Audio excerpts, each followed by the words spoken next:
The bookstore smelled of fresh coffee and disappointment. I stood behind the small folding table they had set up for me, my hands resting on the stack of books that bore my name in neat serif font. The Things We Never Say, by Mia Anderson. 63 copies exactly. I had counted them 3 times while waiting for anyone, to show up for what the manager had optimistically called my launch event. The row of chairs in front of me sat untouched, lined up like little soldiers facing a war no one intended to fight. The cheese and crackers curled at the edges, the microphone waited in silence, and every tick of the clock hollowed something out inside me that I hadn't felt since Albert died. Nicole, the manager, walked over with her paint-stained fingers and weary kindness. She gave me a sympathetic smile. "Sometimes the first events are quiet," she said gently. "Word of mouth takes time." I nodded, but we both knew the truth. This wasn't about word of mouth. This was about the 17 people I had personally invited. My son Leo, my daughter-in-law Virginia, my 3 grandchildren, my book club, neighbors, friends. Each one had found a reason to be somewhere else. Leo's excuse had been especially inventive. He'd called that morning and said, "Mom, I'm swamped at the office. You know how tax season prep gets." I had simply said, "Of course, honey. I understand." But I didn't understand. It was October, not March. And my son wasn't an accountant, he was a marketing director. The lie stung more than the empty room. Nicole adjusted the easel that held my book cover. "Would you like to do a reading anyway? Sometimes people wander in." I looked at the empty chairs, then at the book in my hands. For a moment, I saw myself reflected in the front glass of the shop, gray hair in a neat bun, peach cardigan buttoned against the autumn chill, hands that had typed every word late at night when sleep refused to come. "No," I whispered. "I think I'll head home." Nicole helped me pack the books, and I signed one copy for her with a shaking hand. To Nicole, for believing in stories that need telling. Thank you for the opportunity. The drive home took 12 minutes, the same route I had driven thousands of times in the 32 years Albert and I had lived in that house. Past the elementary school, where I once taught. Past the church where I had married him and buried him. Past the ice cream shop where I used to take Leo when he scraped his knees. Different times. Better times. When I pulled into my driveway, the porch light burned out of habit, not hope. Inside, the silence met me like an old enemy. I set the boxes down and checked the answer machine. The red number blinked. 18 messages. I pressed play. "Mom, it's Leo. I can't believe you wrote this. Virginia is crying. The kids are asking questions I don't know how to answer. Please call me back." Beep. "Mom, me again." Gail called. "She's threatening to sue." I told her that's crazy, but, God, Mom, some of these stories, how could you publish this without telling me? Beep. Virginia's voice followed, clipped and cold. "I don't know what game you think you're playing, but this stops now. You've humiliated our entire family. Leo is beside himself. I hope you're satisfied." Each new message was sharper, angrier, more frantic. Even Gail herself weighed in with threats about invasion of privacy. I turned the machine off mid-sentence. Then I sat at the kitchen table and opened my laptop. On the publisher's page, reviews were already appearing. "This book is devastating. Every woman who's ever felt invisible in her own family needs to read this." Couldn't put it down. The part about Christmas invitations made me cry. Is this fiction or memoir?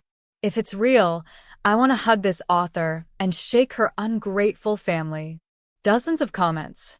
Hundreds of shares. The digital version had already reached thousands. My words were traveling farther than I'd ever dreamed. Strangers saw me, clearer than my own family ever had. The phone rang, jolting me. Leo's name glowed on the screen.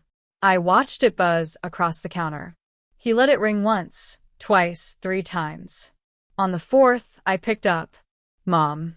His voice was ragged, pleading. "Mom, please. We need to talk about this book." I sipped my tea, now gone cold. Hello, Leo. I saw the pictures online. You were there alone, weren't you? The question sat between us like smoke. I knew what he wanted. An easy answer, a softening of the truth, the same comfort I had given him for years. This time, I gave him silence. Mom, I'm sorry. I should have been there. But you have to understand, this book, these stories, they're about us, aren't they? I closed my eyes and remembered every Christmas morning spent alone while his family laughed at Gail's beach house. Every birthday, graduation, recital I had learned about through Facebook posts. If you recognize yourself in fiction, Leo, I said quietly, perhaps that should tell you something. There was a long pause. I heard him breathing, waiting for me to make it easier. Mom, his voice cracked. I don't know how to fix this. For the first time in years, clarity settled over me. Maybe, I said, that's not my problem to solve anymore. I hung up.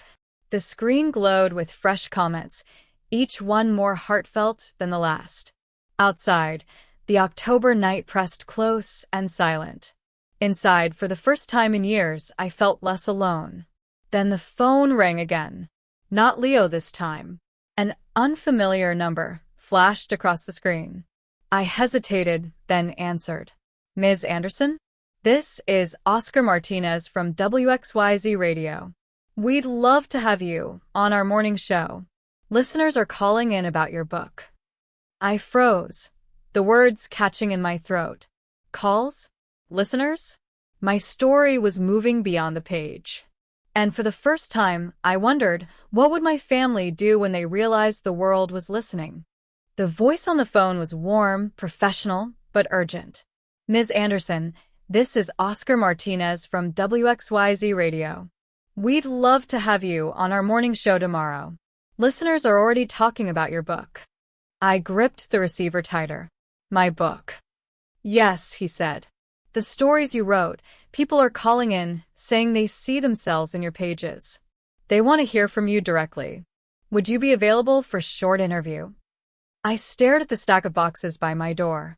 Just hours ago, they'd felt like proof of failure. Now they looked like ammunition. I've never done a radio interview.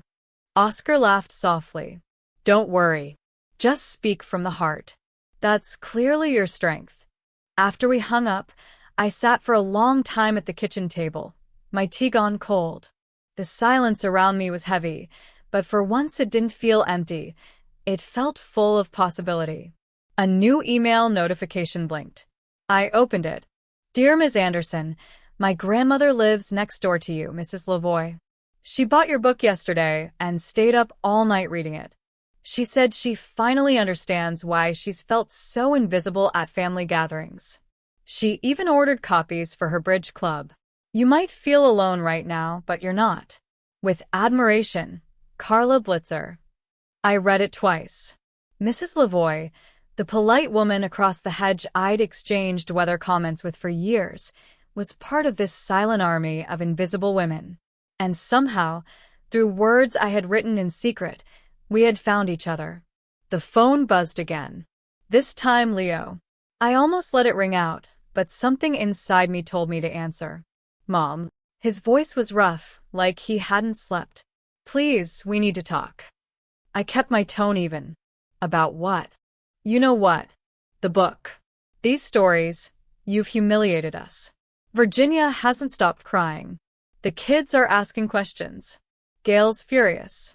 Do you understand the position you've put us in? I understand perfectly, I said. For 15 years, I've been erased piece by piece. A holiday here. A birthday there. I became a stranger in my own family while you smiled in someone else's photographs. And when I finally wrote my truth, you chose to call it humiliation instead of reflection. He let out a shaky breath. Mom, I don't know how to fix this. I closed my eyes. For years, I had been the one to patch the holes, to smooth the rough edges, to fix what others broke. But tonight, I found the strength to stop. Maybe that's not my problem to solve anymore. There was a silence on the line, so long I thought he'd hung up. Finally, his voice cracked. Please, Mom, don't do this to us.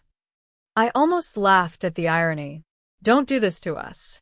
As if years of being invisible hadn't already been done to me. I hung up without another word. My hands shook as I opened my laptop again. Words poured out, fast and sharp. A blog post for my publisher's website. 3 days ago, I sat alone at a book launch, surrounded by empty chairs and the echo of excuses from people who should have cared enough to show up. Tonight, I write this surrounded by messages from strangers who see themselves in my story. Silence isn't harmony, it's quiet submission. And I am done being quiet. When I hit publish, my inbox exploded. Shares. Comments. Thousands of women writing, "Thank you." I thought I was the only one. The house no longer felt empty. It buzzed with voices unseen, but loud enough to fill every corner. I pushed my chair back and walked to the window. Across the hedge, I saw a faint glow in Mrs. Lavoie's kitchen. For the first time, I didn't see her as a neighbor. I saw her as an ally. The doorbell rang suddenly, sharp against the quiet. Through the peephole, I saw Leo on the porch. His hair was uncombed, his tie loosened. Behind him, the BMW engine idled, headlights slicing through the dark. He knocked once, then again harder. "Mom," he called. "Open the door. Please. We need to talk." I kept my hand on the lock, but didn't turn it. For 15 years, he had expected me to open the door without question. Tonight, I wasn't sure if I would. I opened the door only as far as the chain would allow. Leo stood on the step with his tie loosened and his eyes rimmed red, the BMW's headlights washing the porch in cold light. "Mom," he said, voice rough. "Please let me in." "I'm listening from here," I said. "Say what you came to say." He swallowed. "I read the book. All of it. I didn't know you felt like this." "You knew," I said softly. "You just didn't look." He flinched like the words had weight. "It wasn't on purpose," he said. "We got busy. Virginia's family plans, everything. I thought you were fine." "You didn't miss my launch, Leo," I said. "You skipped me." He stared at the crack of space between us. "Tell me how to fix it." "For 15 years I asked for dinner, for birthdays, for a seat at the table," I said. "You called it drama. You want to fix? Start with honesty." He rubbed his forehead. "Okay. I chose the easier path. The beach house. The dinners. The way Gail runs things. I let it happen because it was smooth. Are you happy now?" "I'm not looking for your confession," I said. "I'm looking for my dignity." He looked past me into the quiet hallway like he could see our old life there. "Please, Mom. Let me in. I'll talk to Virginia. I'll talk to Gail. I'll set boundaries." "You're asking me to trust words you only found when there were consequences," I said. "I won't be managed with tears you didn't have time for yesterday." He breathed out a helpless sound. "Then what do you want?" "I want you to think about why a fiction book feels like a mirror," I said. "And I want you to stop asking me to lie to make you comfortable." He nodded slowly, eyes wet. I deserve that." From the curb, an engine revved. I looked over his shoulder and saw the sleek shape of Virginia's BMW idling under the street lamp. Her silhouette was still as porcelain behind the glass, hands precise on the wheel. Watching. Measuring. "She's waiting," I said. "Yeah," he whispered. "She was worried you'd. I don't know. Go public." I held his gaze. "You went public, Leo. With your absence." For a second he seemed 8 years old again, the boy who'd climbed in my lap after nightmares. Then he stepped back from the door. "I'll call you tomorrow," he said. "After work." "Don't call to manage me," I said. "Call to listen." He nodded, turned, and walked toward the car. The passenger door opened. He got in. The BMW didn't move. Its headlights stayed trained on my porch like a stage. I stood there until the engine finally eased into gear, and the car slipped away down the block. I slid the chain free, locked the deadbolt, and set the kettle on the stove. Sleep never came. Dawn did. At 7:15, I drove to the radio station with a thermos of coffee and a steadier heart than I expected. The WXYZ building was smaller than it sounded on air. Oscar met me in the lobby with a smile that reached his eyes. "Just speak from the heart," he said. "Listeners don't need polish. They want truth." "I have plenty of that," I said. In the booth, the headphones were warm against my ears. The on-air light glowed. We talked softly about loneliness that hides in plain sight, about holidays turned into quiet. A producer held up a finger. 1 minute left. Oscar leaned toward the microphone. "If there's someone listening who feels invisible," he said, "what would you tell her?" I spoke into the foam windscreen and felt my voice steady. "You are not difficult for wanting to matter. You are not dramatic for wanting to be invited. And silence is not harmony. It is exhaustion." When we cut to ads, Oscar tapped the console. "You did well," he said. Our lines lit up. "Good," I said. Maybe someone who needs to hear it was listening. By late morning, I was at my kitchen table with 2 mugs set out. When the knock came, I opened the door to find Mrs. Lavoie standing on the stoop, cardigan buttoned, eyes bright with nerves. "Call me Gail," she said, voice trembling. "And I brought lemon cookies." We sat by the window, where the light fell soft on her hands. She told me about the holidays she learned to stop asking about, the phone calls that shrank to birthdays only, the ache of seeing her grandchildren's lives through filtered squares on a screen. "I kept apologizing for wanting to be there," Gail said, eyes glossy. "How did that become rude?" "I don't know," I said. "But I'm done apologizing for existing." She reached across the table and gripped my fingers. "Me too." After she left, I opened my laptop. The blog post I'd published last night was taking flight in front of me. 2,000 shares in the first hour, then more. My inbox filled with subject lines like tiny lanterns. "You said what I couldn't. I called my mother-in-law. I'm done being quiet." I stood to pour more tea, just as a car door thudded outside. Tires whispered against curb. I moved to the window and pushed the curtain with 2 fingers. Virginia stepped out of the BMW in a tailored coat, sunlight catching the pattern of an expensive scarf I recognized from last Christmas. She looked up at my house with a practiced calm, then started toward my front walk with her phone in one hand and purpose in the other. I set my cup down and felt an old, cold calm slide into place. She rang the bell once, clear and hard. When I opened the door, she didn't bother with a smile. "We need to talk," Virginia said. "Now."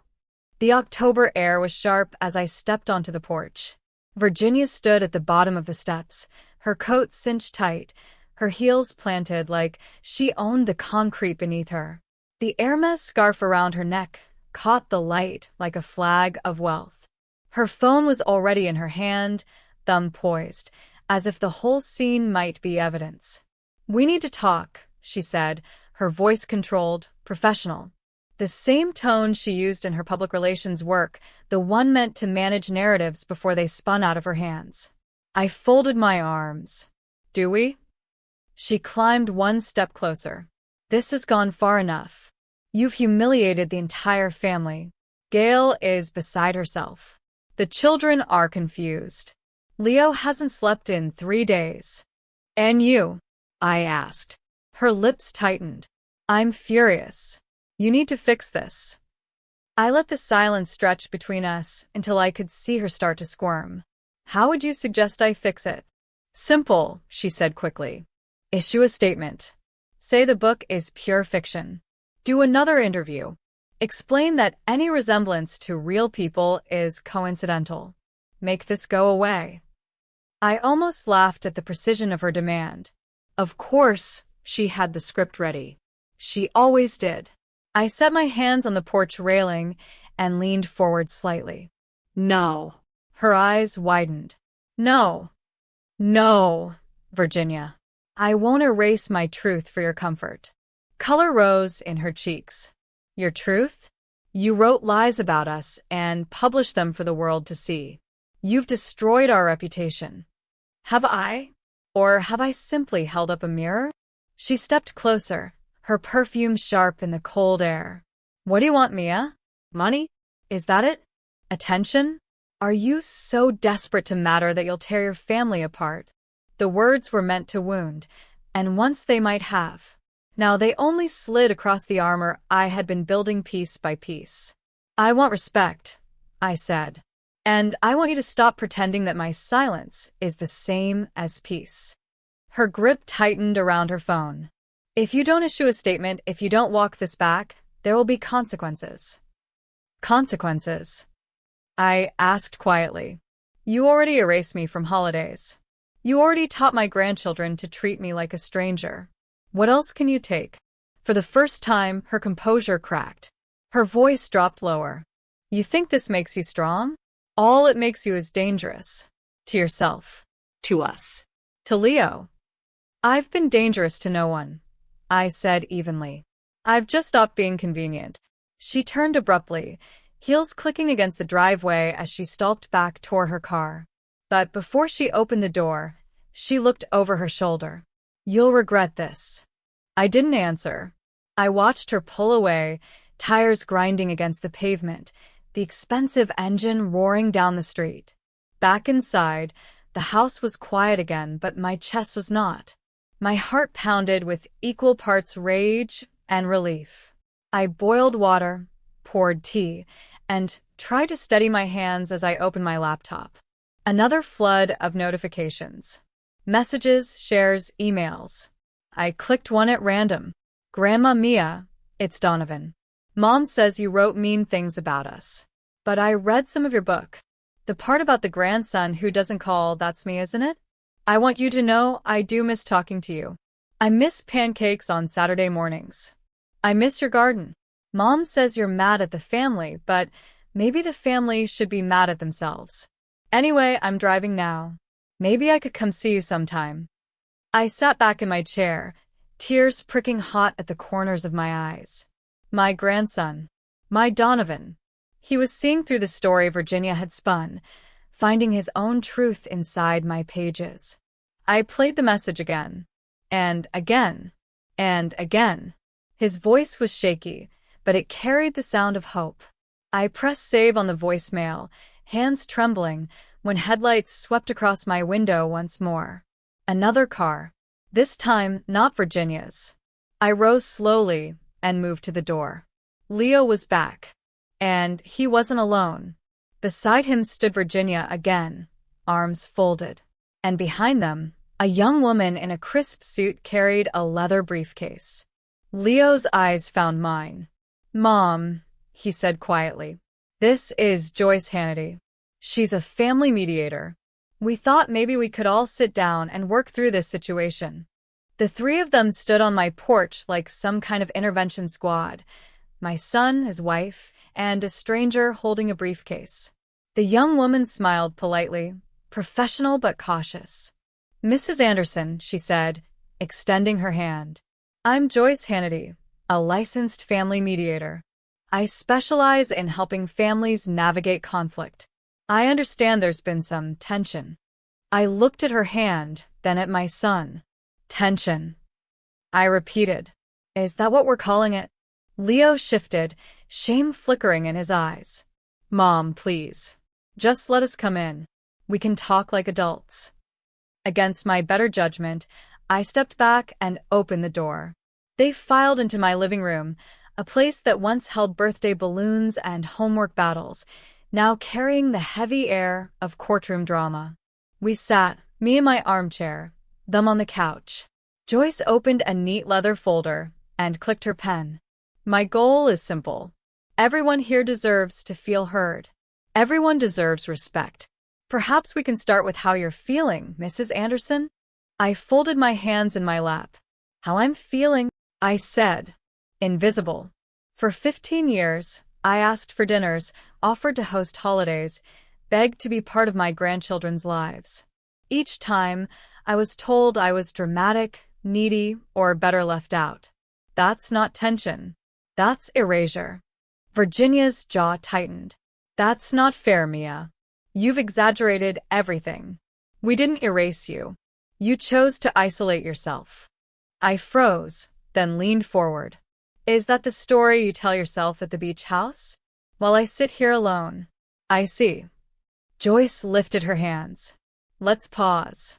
Virginia, I hear you saying you feel misrepresented. Mia, you feel excluded. Is there room for compromise? I shook my head. Compromise?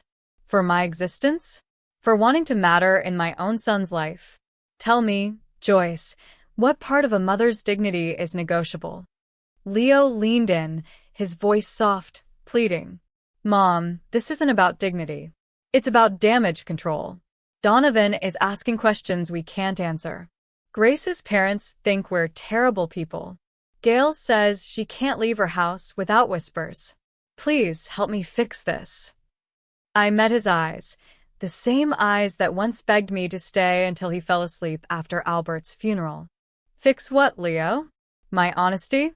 Or your embarrassment? Virginia cut in, voice sharp. One public statement. That's all it takes. Say you exaggerated for dramatic effect.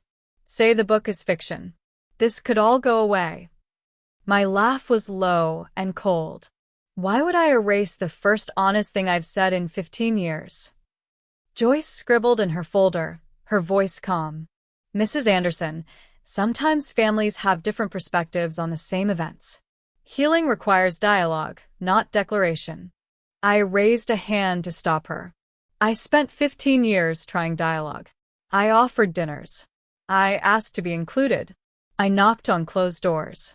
Dialogue was dismissed as drama. Silence was demanded as peace. So forgive me if I've chosen declaration instead. Virginia leaned forward, her eyes narrowing. If you don't fix this, Mia, there will be consequences. I looked at her evenly. Consequences? You already took my place at Christmas. You already kept my grandchildren from my table. You already cut me from birthdays, graduations, and every decision that mattered. What else can you take? The room went quiet. Leo whispered, Mom, please. We're trying. No, I said firmly. You're trying to manage me. There's a difference. I rose from my chair, the weight of my years steadying me instead of dragging me down. This meeting is over. You can go back to your lives and ask yourselves why a book labeled as fiction feels like such a personal attack. Virginia's face was pale with rage. Joyce's pen hovered uselessly over her folder, and Leo's eyes brimmed with the tears of a boy who suddenly realized his mother was no longer the one to smooth over his mistakes. I walked to the door, opened it wide, and gestured to the night. Leave. All of you. They hesitated, then filed out. On the porch, Virginia hissed, You'll regret this, Mia. I shut the door gently but firmly, turned the deadbolt, and leaned against the wood. When I opened my laptop again, an email waited from a producer at Channel 7 News. We'd like you to appear on our morning show to discuss your book and the conversations it started. A balanced discussion. Are you interested? Balanced, I thought bitterly. They wanted both sides. I typed back one line. If they've actually read my book, I'll be there. And for the first time in years, I looked forward to morning. Friday morning came gray and cold. November crept into the air, sharp enough to make my breath sting as I walked into the Channel 7 studio. The glass doors reflected a woman I almost didn't recognize, peach suit pressed, hair pinned, shoulders squared. For years I had been careful not to take up too much space. Today, I let the echo of my heels remind me that I had earned every inch. The producer led me into the green room. Across from me sat Dr. William Barry, a family therapist with carefully styled gray hair and a smile polished from years of clients and cameras.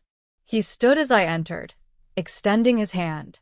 Ms. Anderson, he said warmly, I want you to know, I don't think you're the villain here. But I do think there are ways to repair family bonds without so much public exposure. I met his gaze and clasped his hand firmly. Tell me, doctor. I asked, how long have you been married? He blinked at the question. 15 years. Children? 2 daughters, he said, a little cautious now. And if your wife's family spent 15 years slowly excluding you from birthdays and holidays, making you feel like a stranger in your own daughter's lives, would you choose their comfort or your truth? His hand slipped from mine. He didn't answer. Minutes later, I was in the studio.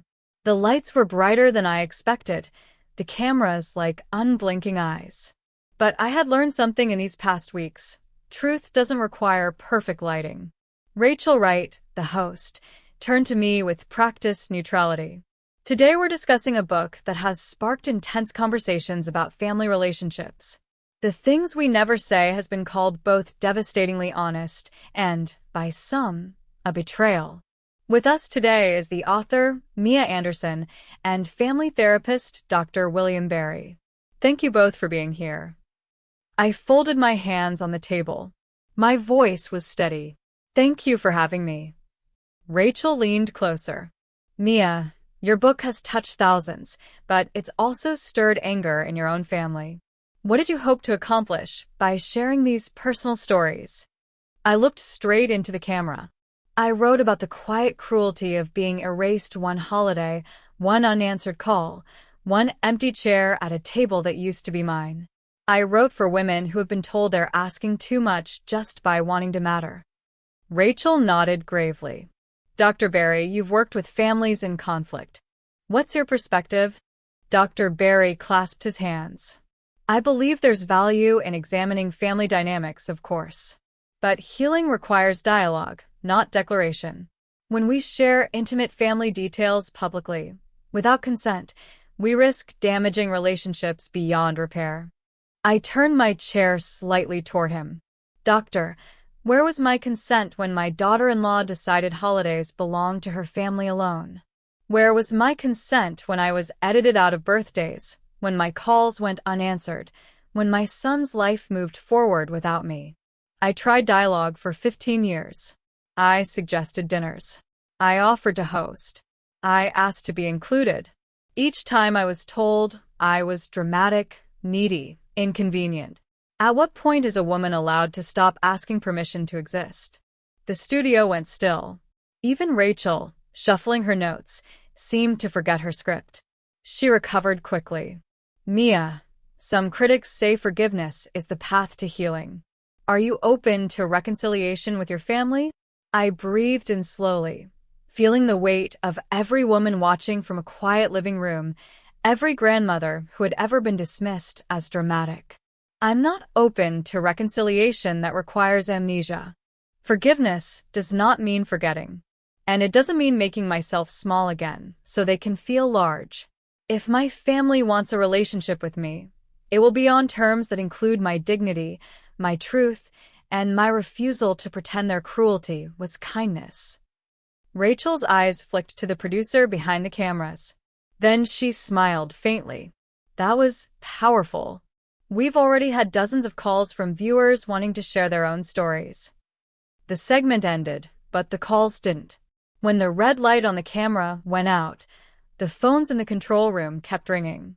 Women, sons, daughters, each one with their own story of being silenced, erased, or ignored. An hour later, as I pulled into my driveway, my phone buzzed with a voicemail from Donovan. His voice was young but steady. Grandma Mia, I saw your interview at school today. Everyone was talking about it. I just wanted to say, I think you're the bravest person I know. When I turn 18, I want a real relationship with you. One where you don't have to ask permission to be my grandmother. I replayed it twice, clutching the phone like it was the most precious thing I owned. Then another notification flashed across the screen. A video clip. Virginia's face, perfectly lit, speaking into a camera at the country club. Her voice clear, rehearsed. This so-called book, she said, is the work of a bitter woman. My family will not be slandered without response. We'll be issuing a statement at our gala this Friday. The truth will be heard. I stared at the screen, my tea cooling in my hand. They wanted to make this war public. And I was ready.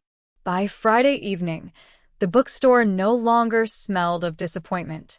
It hummed with voices, laughter, the shuffle of bodies pressing into every corner. Nicole, the manager, moved through the aisles with wide eyes and a glowing smile. "I've never seen anything like this," she whispered to me. "Standing room only." "They're here for you, Mia." "For me." The same table where I'd once counted 63 untouched copies now barely held 3. The rest had been claimed, cradled, stacked in arms as if people feared they'd vanish. Nicole tapped the microphone. Feedback hummed, then quieted. "Ladies and gentlemen, please welcome Mia Anderson." Applause erupted, a wall of sound that shook something loose inside me.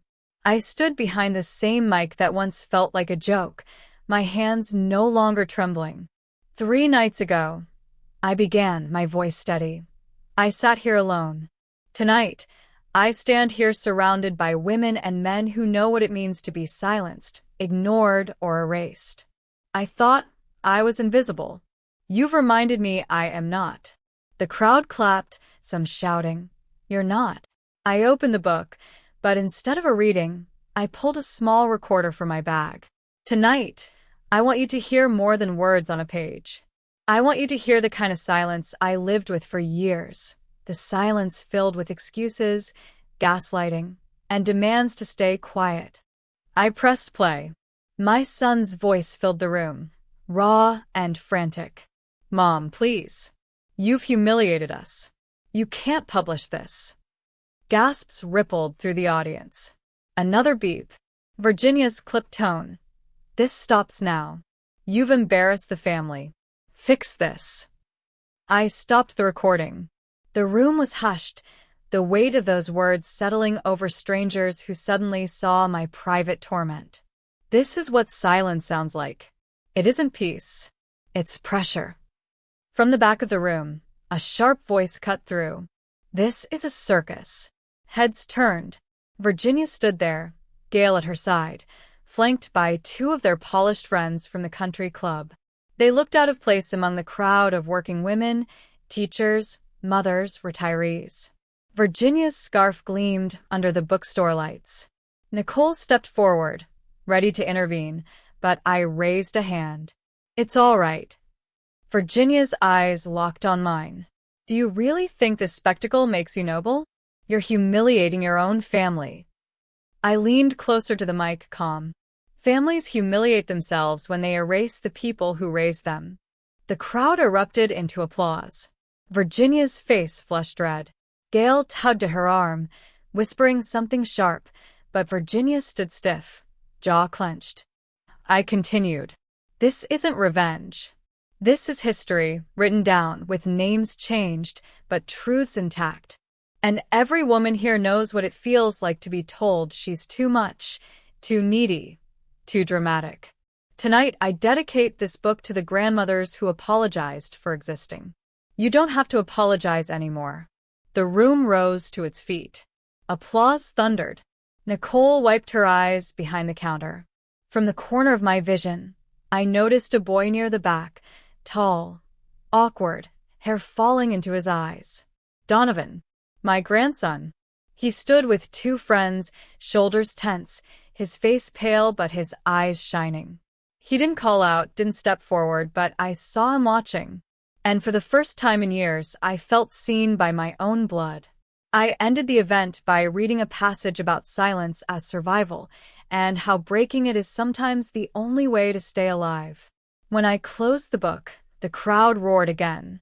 Virginia muttered something to Gail and stormed out, her heels sharp against the wood floor. Her little entourage followed, whispers trailing behind them. Nicole clasped my hands.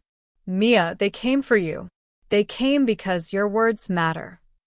I smiled faintly, but my stomach tightened, because I knew tonight wasn't the end.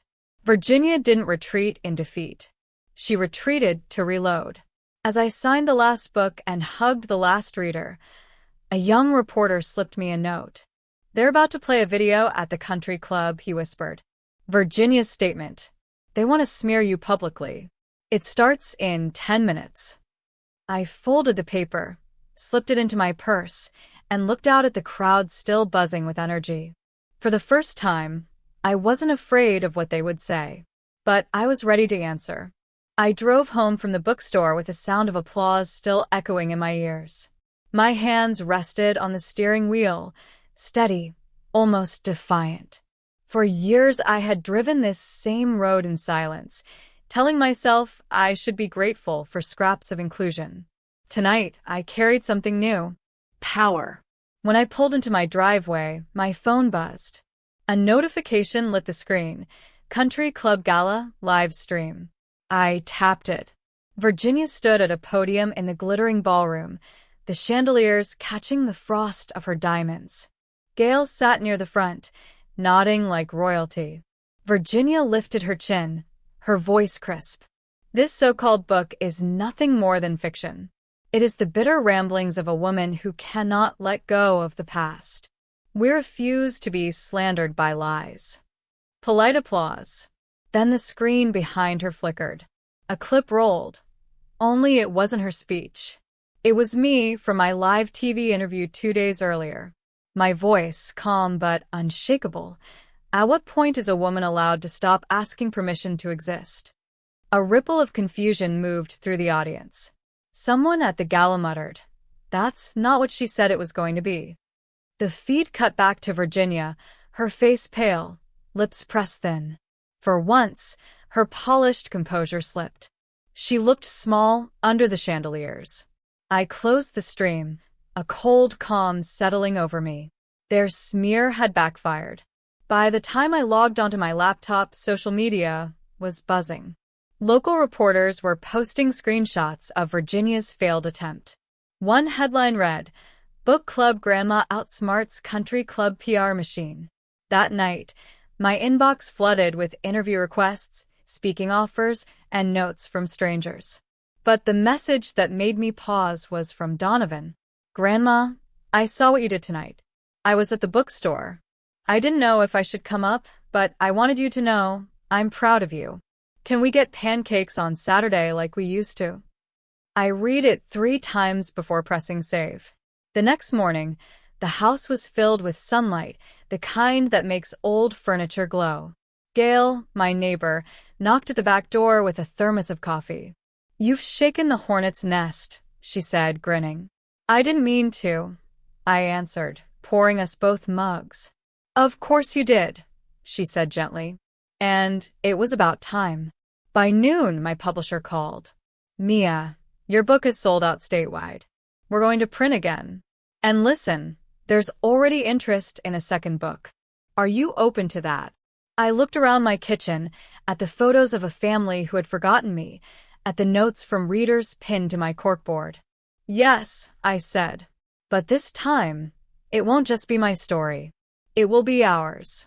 Every woman who's been told to shrink for someone else's comfort." That evening, as the sun slid low, I heard a car pull up outside. I stepped onto the porch. Leo stood by the curb, hands shoved deep in his pockets. His voice carried across the chill air. "Mom, I'm sorry. I don't know how to fix this." I walked down 1 step, but no further. "It isn't yours to fix anymore. You chose your silence. Now I've chosen my voice." His eyes filled. "Please just tell me what to do." "Listen," I said. "That's all I've ever wanted." He nodded slowly, but Virginia's car door slammed open behind him. She strode forward, eyes flashing. "Don't be fooled, Leo. She's using this. She wants to ruin us." I looked at her calmly. "I don't need to ruin you, Virginia. You've done that yourselves. I've simply stopped covering it up." Her mouth opened, then closed. For once, no script came. She turned away, dragging Leo with her. I stayed on the porch until their car disappeared. The wind moved through the oak tree Albert had planted the year before he died. For the first time, it didn't sound lonely. It sounded alive. Inside, I opened a blank page on my laptop. At the top, I typed the title, Boundaries with Memory. I thought of Donovan's voice, shaky but proud. I thought of the book club women who had stopped apologizing. I thought of the strangers who now called me brave. For years, silence had been my survival. Now, my words were my revenge. And this time, I wasn't writing to be invited back. I was writing so no one could erase me again. Thanks for listening. Don't forget to subscribe and share your story. Someone out there needs to hear it.